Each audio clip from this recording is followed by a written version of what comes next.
makipag-socialize that night para malesen po yung kaba ko. So,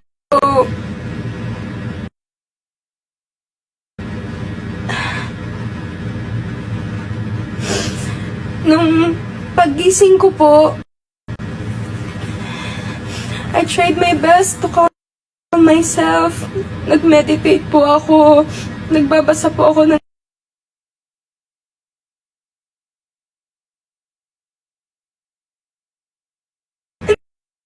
gusto ko lang din sabihin to kasi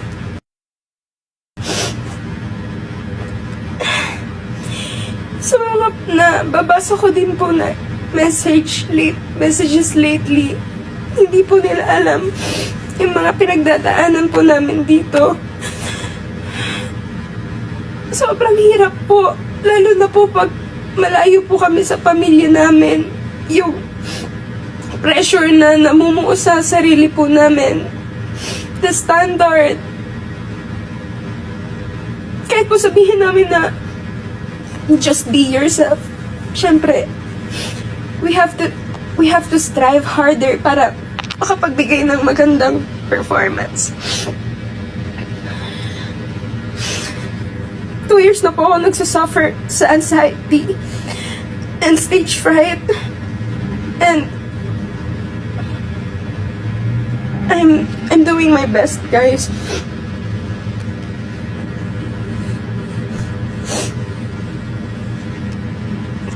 Hindi ako, sa bawat araw na lumilipas, hindi ako nawawala ng panata, ng panalangin. So, maraming salamat din po sa inyo, sa lahat po ng nananalangin po para sa akin. Nakadagdag po siya sa kapanatagan ng loob ko. But it just happens. Kahit po dun sa dahil mahal na mahal kita, gusto ko lang po magbigay ng backstory po nung time na yon. Muntik na rin po ako dun sa dahil mahal na mahal kita. But, masakit po talaga yung tiyan ko that time. Like, talagang may acid reflux po ako. So,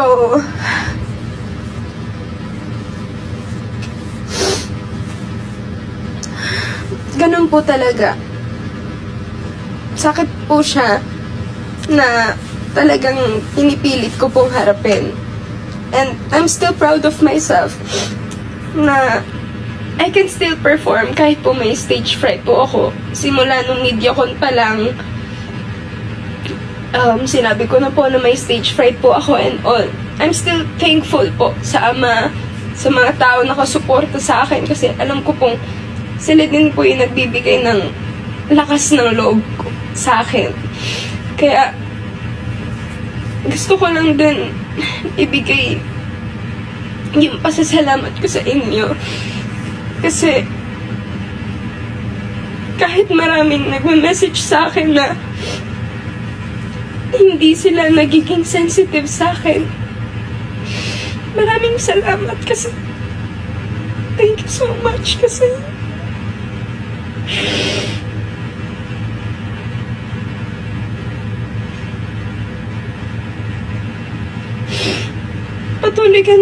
patuloy kayo naniniwala sa akin.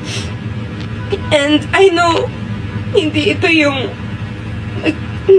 magiging huling kong laban. Kung mabibigyan man ulit ako ng opportunity na lumaban ulit kahit kailang season pa yan, gagawin ko.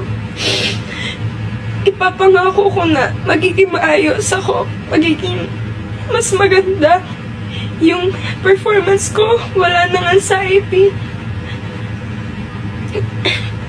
Ibibigay ko yung best ko, yung song choice ko.